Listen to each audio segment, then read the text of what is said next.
네, 안녕하세요. 우리 쓸리더 여러분. 이제 돌아오는 7월 9일에는 원로 목사님께서 이제 말씀을 전해 주시게 되는데, 또 셀 모임을 이제 이번 9일, 그다음에 그 다음 주 정주영 목사님이 16일 날 설교를 해 주시니까 두 번 정도 하게 될 겁니다. 그래서 저는 이제 이번 달에 안식월을 갖게 되고요. 그래서 자세한 내용은 말씀 못 드렸지만, 이제 저는 이제 첫 번째 안식월 때는 이제 뭐 가족과의 시간을 좀 많이 가지려고 했고, 또 감사드려요. 그리고 이제 두 번째 안식월 이번에 가지면서는 좀 그 사역에 대한 정리를 좀 해보고, 어, 그 제가 이제 남문교에서 사역한 지가 이제 10년이 지나고 11년째가 되는데, 이제 그 다음 후반기 사역에 대한 좀 구상을 좀 많이 해 보려는 생각을 갖고 이제 떠납니다. 그래서 여러분 좀 기도를 부탁드리고요. 그리고 이제 어제 광고에서 좀 말씀드렸던 것처럼 이 죽은 교회를 해보아라는 책, 그 책을 좀 시간을 내서 우리 셀리더들은 좀 읽어주시고 8월 첫째 주에는 제가 당회로 모일 거예요. 그래서 그 다음 주에 우리 셀리더들 또 우리 직분자들 함께 모여서 좀 교회에 대한 여러 가지 이야기들도 좀 나누었으면 좋겠습니다. 어쨌든 이 시간들을 통해서 이 여름을 이제 통해서 우리가 좀 쉼도 얻지만 또 그 다음으로 달려갈 수 있는 또 생각도 정리하는 그런 시간이 되었으면 좋겠어요. 책 이름이 뭐 죽은 교회를 해보아라 그러니까 좀 이제 이게 뭔 책이야 또 궁금하기도 하고 또 우리 교회가 죽은 교회라는 거야 뭐 이런 생각도 드실 수 있는데 이제 그런 의미가 아니라 이제 컨설턴트예요. 존 레이너 톰 레이너일 거예요 아마 저자가. 근데 그 사람이 컨설턴트라서 이제 교회 여러 교회를 보면서 어, 지역 교회가 이제 하나님의 쓰임을 받아서 이제 잘 건강하게 성장하고 하는 특징들이 무엇이고 또 어느 순간 교회가 이제 정체되고 또 쇠퇴기로 접어들면서 하나님의 뜻보다는 그냥 그 모인 사람들 중심으로 변화될 때 교회가 쇠퇴될 수 있는 것에 대해서 잘 정리를 했더라고요. 그래서 우리가 요한계시록 2장에도 보면 에베소 교회를 향해서 주님 말씀하시잖아요. 에베소 교회가 참 잘했고 뭐 자칭 이세벨이라 하는 거짓 선지자도 배격하고 좋은 일을 많이 했지만 첫사랑을 버렸다. 촛대를 옮기겠다고 말씀하시잖아요. 이제 그래서 교회 역사들을 보면 하나님의 뜻들에 순종한 교회들은 하나님 앞에서 쓰임 받았지만 또 그렇지 않은 교회들은 그 지역 교회 자체는 무너졌어요. 그러니까 이제 무슨 말씀이냐면 주님의 교회는 절대 무너지지 않습니다. 하나님의 교회는 절대 무너지지 않아요. 그러나 어, 주님께 순종하지 않고 명목뿐인 교회들은 결국 다 무너지고 말았어요. 그래서 이제 유럽 교회에서 뭐 미국 교회에서 지금 한국 교회로. 근데 한국 교회가 지금 이제 참 우리 스스로에게 질문해야 되잖아요. 주님의 뜻에 우리가 합당하게 정말 믿음으로 살고 있느냐. 그렇지 않으면 또 촛대를 옮겨갈 수 있으니까 우리가 교회됨, 건강한 교회됨을 잘 지켜나가는 것이 무엇보다 중요하다고 할 수 있겠죠. 그런 면에서 좀 우리가 질문을 해봤으면 좋겠습니다. 다음 주에는 그 원로 목사님이 이제 이삭을 바치는 아브라함의 믿음에 대해서 좀 설교를 해주실 거예요. 어, 제가 이제 설교문을 쭉 보고 또 그 설교문에 대해서 이제 공과를 만들었어요. 그래서 이제 설명을 좀 드릴 텐데 또 원로 목사님을 통해서 귀한 은혜를 받으시기를 바라고요. 그 대신에 좀 먼저 우리가 그 내용을 가지고 셀 모임 어떻게 할까 좀 공과를 만들어 봤으니까 그걸 미리 공부해 보도록 하겠습니다. 제목은 이겁니다. 내 아들 이삭을 번제로 드리라. 그래서 예, 이제 이런 흐름으로 갈 거예요. 원로 목사님 이제 하나님이 아브라함을 시험하셨다. 근데 그 시험은 죄를 지으라는 유혹이 아니라 그- 그의 믿음을 확인하면서 시련을 통해서 더욱더 신앙이 성장하도록 하는 하나님의 선하신 의도이다. 그래서 그 시험에 대해서 먼저 말씀하실 것이고, 그리고 이 여기에서 순종한 본문에 등장하는 순종한 두 사람이 있죠. 물론 이제 우리가 아브라함 아들을 바친 아브라함이 나오고 또 한 사람은 그 아버지를 통해서 역사하시는 하나님께 순종한 이삭이 나와요. 그래서 사실 이게 이삭이 예수 그리스도에 대한 예표예요. 하나님 아버지에 대한 순종이죠. 그래서 이제 마지막으로 다룰 인물은 뭐 인물이라고는 좀 그렇지만 하여튼 마지막으로 다룰 대상은 예수님이죠. 예수님도 그렇게 하나님 앞에 순종하셨으니까요. 그래서 로마서 4장에 보면 그게 연결이 됩니다. 그래서 아브라함의 에, 순종, 또 이삭을 드림, 그렇게 예수님이 순종하심 이런 게 이제 로마서 4장에 나오게 되죠. 그래서 오늘 이제 그 주제는 에, 하나님을 믿기 때문에 순종하는 거예요. 그리고 하나님의 그 이런 순종을 통해서 하나님의 선하심을 더 알게 되고 믿게 되는 거죠. 우리의 삶에서 아브라함의 순종이라는 부분을 다루면서 우리도 순종을 해야 되는데 할 수 있느냐? 이제 또 하자. 이제 이런 내용들을 다루고 있죠. 먼저 뭐 이 내용들은 창세기 22장에 있는 내용들은 우리가 이제 많이 설교를 통해서도 보고 또 듣기도 했지만 뭐 개략적인 내용은 여러분 아시죠? 하나님께서 아브라함을 부르십니다.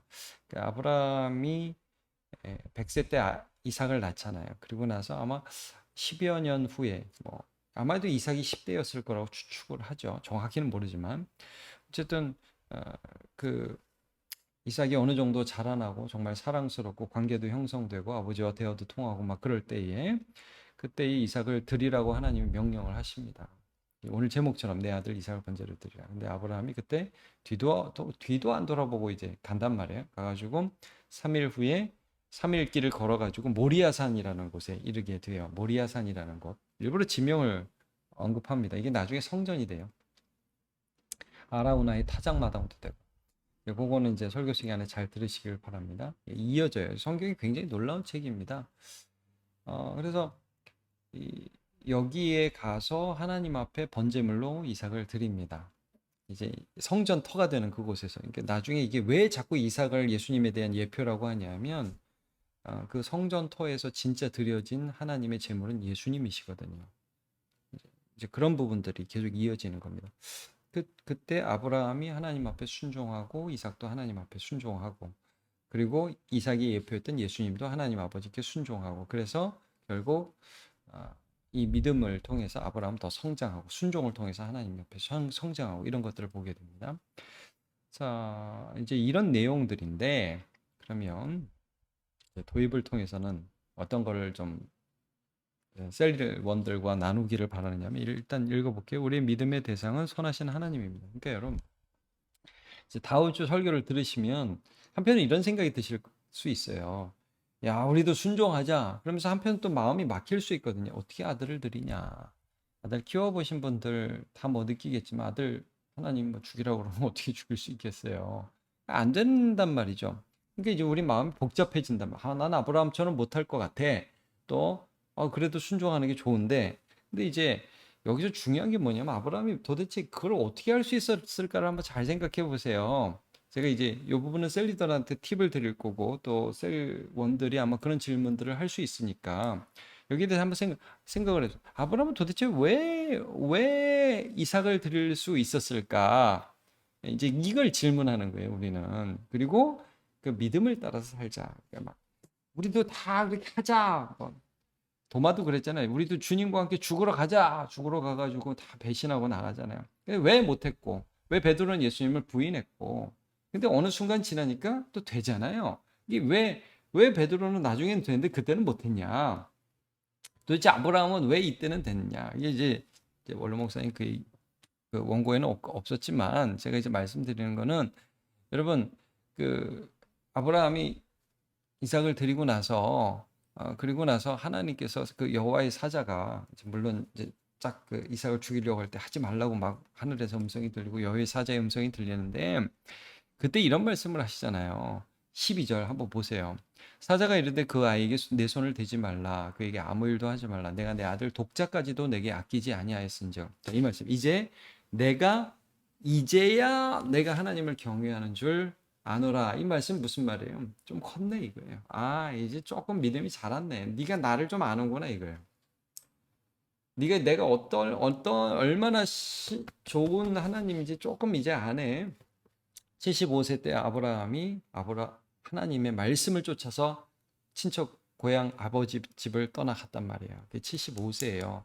그리고 지금은 110 몇 세쯤 됐을 거라고요. 그러니까 여러분 어떤 거예요? 신앙의 여정이 벌써 한 40여 년 흐른 거란 말이에요. 그러니까 그동안에 여러 가지 우여곡절을 겪잖아요. 뭐 이집트에 가가지고 막 위협을 느끼고 자기 아내를 막 그 여동생이라고 속이기도 하고 아비멜렉이 블레셋에서도 가고 여러 사람들과의 경험 속에서 뭘 경험했냐면 죽을 것 같은 자기를 살려주신 하나님을 경험했고 그리고 이미 죽은 것 같은 자기의 몸에서 아들을 태어나게 하신 하나님의 능력을 봤단 말이에요. 그 선하시고 능력 있으시고 좋으신 하나님을 경험했어요. 이게 전제예요, 이게. 하나님이 하나님을 충분히 보여주셨어요. 그리고 하나님 뭐라고 말씀하세요? 순종해. 이렇게 말씀하시는 거예요. 이게 중요한 거예요. 이 과정이 없이는 절대 못합니다, 우리도. 그러니까 아브라함이 왜 이렇게 할 수 있었는지 여러분 좀 잘 기억하시면서 다음 주 말씀을 들으시면 좋을 것 같아요. 그러니까 우리가 믿는 대상이 누구냐가 중요해. 아브라함은 이렇게 믿음이 대단해가 아니에요. 접근을 잘 하시기 바라요. 아브라함이 도대체 안 하나님은 어떤 하나님이야? 이거예요. 그러니까 여러분 우리는 선하신 하나님을 믿죠. 너희 하나님의 선하심을 맛보아하려고 그랬잖아요. 다윗도 그랬어요. 하나님 얼마나 선하신지 골리앗을 물리치면서 사울에게 쫓기면서도 하나님 인도하심을 받으면서 알았다 이거예요. 우리는 그런 선하신 하나님을 믿어요. 그럼 우리 선하신 하나님을 누구를 통해서 믿어요? 예수님이죠. 자기 아들을 아끼지 아니하시고 우리 모든 사람을 위하여 내어 주시니가 어찌 그들과 함께 모든 것을 우리에게 주시지 아니하겠느냐. 그러니까 여러분 우리는 예수님을 통해 선하신 하나님을 믿어요. 이게 순종의 근거가 된다 이거예요. 순종할 수 있게 해주신다고요, 하나님. 그 하나님을 충분히 보여주셨어요. 그래서 믿을 거냐 말 거냐 이 기로에 늘 서 있죠. 근데 우리의 삶에는 고난이나 역경이 있어요. 이게 시험이라 이게 템테이션이 아니에요. 유혹이 아니라는 말이에요. 죄를 지어가 아니라 이럼에도 불구하고 하나님은 좋은 분이야. 그래서 믿으면서 우리는 신앙이 자라난다. 그래서 역경, 시험의 순간에 하나님을 신뢰하기 어려웠던 때가 있는지, 그리고 그때 우리는 어떻게 반응했는지 먼저 어, 얘기를 해보자는 거예요. 아마 아브라함 같은 그런 얘기 많이 했을걸요. 나 옛날에 이집트 가가지고 하나님 못 믿었어. 내 아내를 누이라고 그랬어. 이런 나눔이 있었을 거예요. 아브라함이라면. 베드로 같은 막 나 저 옛날에 예수님 모른다고 3번 부인했어요. 나 하나님 그때 믿는다고 생각했는데 잘 못 믿더라. 못 믿었었어 내가. 참은 난 잘 넘어져. 이런 나눔이 나쁜 게 아니에요. 여러분 이게 셀리더들한테 제가 늘 말씀드리는 거는 우리의 나눔에 우리의 약함이 드러나는 게 그게 나쁜 게 아니에요. 우리는 그러면서 하나님을 알아가는 과정 속에 있다. 그래서 이제 도입을 그렇게 시작하시고 말씀과 나눔 볼게요. 하나님은 아브라함을 시험하십니다. 제가 좀 전에 말씀드렸죠. 이 시험이라는 단어, 뭐 니사라고 이제 다음 주에 설명하실 텐데 이제 두 가지 의미가 있단 말이에요. 하나는 죄에 빠뜨리는 유혹. 근데 이거 아니라는 거죠. 야고보서 1장 13절. 하나님은 악에게 시험 받지도 않고 친히 누구를 시험하지도 않으신다. 이 말씀은 누구를 죄에 빠뜨리려고 막 그렇게 하지 않으신다는 거예요. 그 시험을 통해서 고통을 통해서 연단을 통해서 그가 더 자라나기를 바라시고 그리고 그것을 통해서 선하신 하나님을 알고 더 자라기를 바란다는 거죠. 그러니까 이런 것도 중요한 게 우리는 하나님이 우리를 시험한다고 막 하나님이 우리를 막 지옥 보내려고 한다고 막 그렇게 오해할 수 있어요. 아니에요. 하나님은 우리를 자라나게 하시기를 원하시는 분이에요. 좋은 걸 주기를 원하시는 분이에요. 자, 아브라함이 하나님의 시험을 통과해 믿음으로 승리할 수 있었던 이유는 어디에 있습니까? 이제 이걸 한번 같이 질문해 보자는 거죠. 자, 1번 아브라함 원래 강직하며 믿음이 좋은 사람이다. 제가 일부러 이 문제를 좀 넣었습니다. 물론 당연히 아니겠죠? 당연히 아니겠지만 많은 사람이 이렇게 생각한다는 거. 저분은 원래 저렇게 믿음이 좋아. 이렇게 많이 생각한다는 거예요.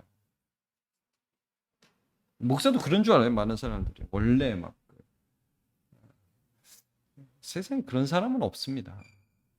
잘하고 하나님의 훈련 가운데 하나님을 알게 되죠. 말씀을 통해 하나님을 알게 되고 또 현실 속에서 많은 어려움을 겪으면서 하나님을 알아가는 과정들이 반드시 있게 되는 거죠.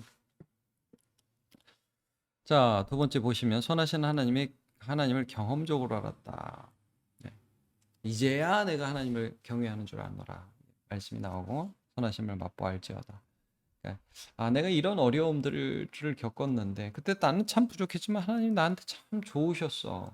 이제 이런 걸 통해서 또 예수님의 십자가를 통해서 말씀을 통해서 이제 경험적이라는 것과 또 하나님 말씀을 통해서 하나님을 아는 것은 두 가지 되게 중요한 부분이에요.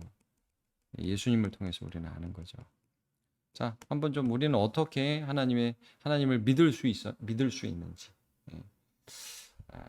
어떻게 하나님을 믿게 되었는지 이런 간증을 좀 하는 거예요. 지금 믿음이 부족해도 괜찮고요. 이게 그래서 먼저 믿은 사람이 나는 이렇게 해서 좀 하나님 정말 좋은 분, 아무리 힘든 경우라도 하나님 정말 좋은 분이라는 걸 알게 됐어요. 이런 것들 좀 나누어 주시면 좋을 것 같아요. 두 번째로는 약속을 지키실 하나님 신실하심을 믿었다. 이게 로마서 4장에 사실 이 아브라함의 믿음에 대해서 말씀을 하잖아요. 우리가 이제 얼마 지난달에 로마서 큐티도 했지만 보면 이제 믿음으로 의롭다 하심을 받는다는 원리가 율법이 있기 전에 이미 아브라함에게서부터 있었다는 논증을 하면서 아브라함의 그 예를 들잖아요. 그래서 약속을 지키실 선하신 하나님, 신실하신 하나님, 로마서 4장 21절. 약속하신 그것을 또한 능히 이루실 줄을 확신하였으니 이런 거죠. 아, 하나님 약속하셔. 약속은 지켜 우리 하나님 이런 거죠. 이것도 누구를 통해서 해요? 예수님을 통해서 하는 거죠. 신실하다고 하거든요. 믿을 수 있다. faithful 해가지고 난 그런 하나님 믿어. 난 성경의 이 약속을 하나님 지키실 걸 믿어. 예수님이 다시 오실 것을 믿어. 나를 사랑하신다는 걸 믿어. 내가 지금 병에 걸렸어. 내가 지금 사업이 안 돼. 나를 사랑하신다는 걸 믿어. 이 시간 속에서도 이제 이런 거죠. 자, 세 번째죠. 이제 맞는 걸로 치자면 죽은 자를 살리시는 하나님의 능력을 믿었다. 4장 17절에 이런 말씀이 있어요. 기록된 바 내가 너를 많은 민족의 조상으로 세웠다 하신 것 같으니 그가 믿은 바 하나님은 죽은 자를 살리시며 없는 것을 있는 것으로 부르시는 이시니라 이렇게 말씀을 합니다. 죽은 자를 살리신다고요. 그러니까 이삭을 죽은 자 가운데 도로 받은 것이다. 히브리서에서는 이 말씀이 있어요. 한번 여러분 그 성경 있으면 한번 찾아보세요. 히브리서 11장 믿음장에 이제 아브라함의 믿음이 거기 나오고 이제 쭉 아브라함의 믿음이 이삭을 드릴 때에 어떻게 나오느냐면 참 19절이죠. 히브리서 11장 19절. 그가 하나님이 능히 이삭을 죽은 자 가운데서 다시 살리실 줄로 생각한지라 비유컨대 그를 죽은 자 가운데서 도로 받은 것이니라 이런 말씀이다. 그러니까 아브라함은 여러분 이제 아시겠죠? 이거 왜 이삭을 드릴 수 있었는지 여기에 대해서 나는 못해 그냥 무조건 그렇게 생각하지 마시고 여러분 정말 우리가 깊이 알면 어떤 사람을 깊이 알면 그 사람이 뭐 한다고 그러면 왜 우리말에도 이런 거 있잖아요. 콩으로 매주 쓴다고 그래도 믿는다고. 죄송합니다. 팥으로 매주를 쓴다. 콩으로는 당연히 매주는 콩으로 쓰죠. 근데 어쨌든 너무 신뢰하면 말도 안 되는 것 같지만 그 사람이 한다고 믿는 거 있죠. 여러분 우리 하나님을 믿는 게 어떤 면에서 그런 면이 있는 거예요. 하나님이 하신다고 그러면 내 생각에는 안 돼도 돼 이거예요. 그러니까 아브라함은 이걸 경험했어요. 우리도 그걸 경험했어요. 그러니까 매 순간에 우리가 믿음으로 산다는 건 그거죠. 이 눈에 아무 증거 아니 배워도 안 보이고 믿기지 않고 안 돼 내 생각으로는. 근데 하나님 하실 수 있어요. 왜? 그의 능력과 나의 능력이 다르고 그의 신실하심이 나의 불성실함과 다르기 때문이죠. 이게 1번을 통해서는 여러분 그래서 이제 다음 주 설교를 들으시면서 도대체 이 순종을 할 수 있었던 근거가 나에게 있느냐를 체크해야지 무작정되고 순종하자고 그래서 되는 건 아니라는 말씀이에요. 나에게 그 순종할 수 있는 믿음이 있느냐 그리고 나는 그 믿음이 자라고 있느냐 이게 중요한 거예요. 나는 이 중에서 도대체 얼만큼 하나님을 알고 있느냐 이제 이걸 한번 체크해 보시고 자 2번 가겠습니다. 본문엔 두 명의 순종이 나타났습니다. 아브라함의 순종과 이삭의 순종이죠. 이제 이삭도 마찬가지인 것 같아요. 참 저는 이삭을 보면서 중요하다고 생각하는 게 부모의 믿음이 아이들에게 전달된다는 거예요. 이삭이 얼마나 하나님을 알았을지는 확실하지 않아요. 왜냐하면 이삭의 인생의 경험 중에 직접 경험한 하나님은 얼마나 될까요? 그러나 적어도 아버지로부터 수많은 간증을 들었을 거예요. 야, 너 내가 100세 때 낳은 아들이야. 우리 하나님 이렇게 좋은 분이야. 그러면서 아버지와 함께 늘 제사하고 말씀을 들었겠죠. 믿음이 자란다는 거예요. 10대 때. 예. 그러니까 이제 순종하죠. 자, 이런 아브라함과 이삭의 순종이 본문에 나타나 있고 또 예수님의 순종을 예표한다고요. 예수님이 그렇게 하나님 아버지께 순종했어요. 제가 좀 전에 말씀드렸고 이제 다음 주에 원로 목사님도 말씀하실 거예요. 이 부분. 이 모리아 땅에 가서 제사를 드리라고 하고 지정해서 그 모리아 산에 가셔요. 근데 이제 나중에 보면 이 모리아 산이 이게 역대하도 보면 다윗이 인구 조사해가지고 하나님 앞에 벌 받잖아요. 근데 이제 하나님이 그 아라우나의 타작마당이라는 곳에서 다윗을 용서하시면서 제사를 받으세요. 그게 이제 그 성전 터가 돼요. 그럼 자 보세요. 창세기 22장에 나오는 이 모리아 땅, 다윗이 용서받은 그 땅, 성전, 뭘로 쫙 이어지죠? 예수 그리스도의 십자가로 이어지는 거예요. 그러니까 이제 이 하나님이 우리의 죄를 십자가를 통해서 용서하실 것을 지금 아브라함을 통해서 예표하시고, 이삭은 아까도 말씀드렸지만 예수님에 대한 예표예요. 자, 그렇게 해서 이런 순종이 나오고, 이거 결국 예수님의 순종을 예표하고 있어요. 자, 보세요. 아버지로서의 순종, 아브라함이 나오죠. 우리 신자로서의, 신자의 어떤 조상으로서의 아브라함의 순종, 또 아들로서의 순종이에요. 이삭. 우리 아버지를 통해 가지고 나는 좀 그 하나님을 좀 믿고 신뢰하고, 하나님 나 책임지실 거야. 나 우리 아버지 믿어. 자, 또 예수님의 순종, 이런 것들이 나와요. 자, 내가 가장 본받고 싶은 순종이 있다면, 이게 여러분 우리가 이제 본받고 싶다는 건 굉장히 중요하죠. 내가 따라가고 싶다. 나는 잘 못하지만 난 그분 따라가고 싶다. 여러분 닮고 싶은 사람은 점점 닮아가요. 그 큰바위 얼굴이라는 그 소설이 있잖아요. 그래서 어떤 사람이 큰바위 얼굴을 보면서 닮고 싶다. 근데 참 어떤 사람이 저런 사람일까 했는데, 뭐 정치인도 지나가고 군인도 지나가고 뭐 시인도 지나가고 다 아니었는데, 나중에 그 소년이 나이 들어서 큰바위 얼굴을 닮았다, 그런 얘기가 나오잖아요. 여러분 우리가 이렇게 이제 신앙의 선진들에 대한 말씀을 쭉 보고 예수님을 보면서 예수 닮게 되어 가는 거거든요. 그래서 내가 닮고 싶은 모델이 뭐냐? 나는 지금 잘 못하지만 그런 거 한번 나눠봤으면 좋겠어요. 자, 사랑하는 아들을 드린 아버지 아브라함의 순종. 이게 뭐겠어요? 자녀의 문제까지도 하나님 앞에 드릴 수 있는 부모의 순종. 이런 모습이 우리에게 있는 거예요. 청년들이라면 나중에 자녀를 키울 때, 이 시대에 여러분 그 우상이 자녀예요. 뭐 이 시대뿐만 아니라 항상 그랬지만, 이제 하나님이 자녀를 드리라고 그래서 말씀하는 거예요. 너무 사랑하지만 하나님보다 더 사랑하여서 하나님의 뜻을 어기게 되고 하나님을 버리게 되는 그런 이유가 자녀가 될 때가 많아요. 이게 누구예요? 홈리와 비나스, 엘리 제사장이잖아요. 자녀들이 죽일 죄를 짓고 있는데도 놔둔단 말이에요. 그건 아니라는 거죠. 자, 우리는 자녀의 문제에서 하나님을 인정하는가? 첫 번째. 두 번째, 아버지를 통해 일하시는 하나님 믿은 이삭의 순종. 이거 뭐예요? 나는 하나님을 완전히 잘 몰라. 우리 아버지 아브라함처럼 몰라요. 그러나 이삭의 입장에서 우리 아버지가 믿은 그 하나님을 나는 신뢰하고 나가기를 원한다. 이제 믿음의 선배들을 통해서 하나님을 더 믿기를 원합니다. 내가 존경하는 믿음의 선배들이 있는가? 나는 그분을 따라서 열심히 신앙생활을 하고자 하는가? 자, 3번. 자신의 대속적 죽음을 통해 구원을 이루실 아버지 하나님 믿은 예수님의 순종. 이제 겟세마네의 기도가 생각나죠. 아버지여, 나의 원대로 마옵시고 아버지의 원대로 되기를 원하나이다. 내 의지를 이렇게 꺾는, 내 생각을 내려놓는 이제 그런 예수님의 순종. 그래서 하나님께서 이루실 구원을 소망하는 그런 마음들. 이런 것들이 우리에게 있는가 한번 좀 돌아보면 좋을 것 같아요. 우리가 이제 다음 주 설교를 통해서는 결국 이제 시험에 대해서, 또 하나님을 믿는 믿음에 대해서 살펴볼 거고, 결국 그런 것을 통해서 순종까지 나아가는 걸음들을 걸어가자, 이제 이런 내용이거든요. 마치면서 볼게요. 하나님 모든 상황 속에서 하나님의 선하신 뜻을 이루어 가십니다. 네, 하나님의 선하신 뜻을 이루어 가셔요. 로마서 8장 28절 뭐죠? 하나님을 사랑하는 자, 곧 그 뜻대로 부르심을 입은 자들에게는 모든 것이 합력하여 선을 이룬다고 했습니다. 결론적으로 보면 참 그 당시에는 힘들지만 결론적으로 보면 하나님의 뜻들이 이루어져 간다. 그 하나님을 신뢰하는 거예요. 지금 내가 힘들어요. 지금 내가 망했어요. 우리 간증이 다 뭐예요? 참 그때 힘들었는데 그때 하나님이 일하시더라. 나는 몰랐다. 나중에 보니까 알게 되더라. 그 하나님을 믿자 이가.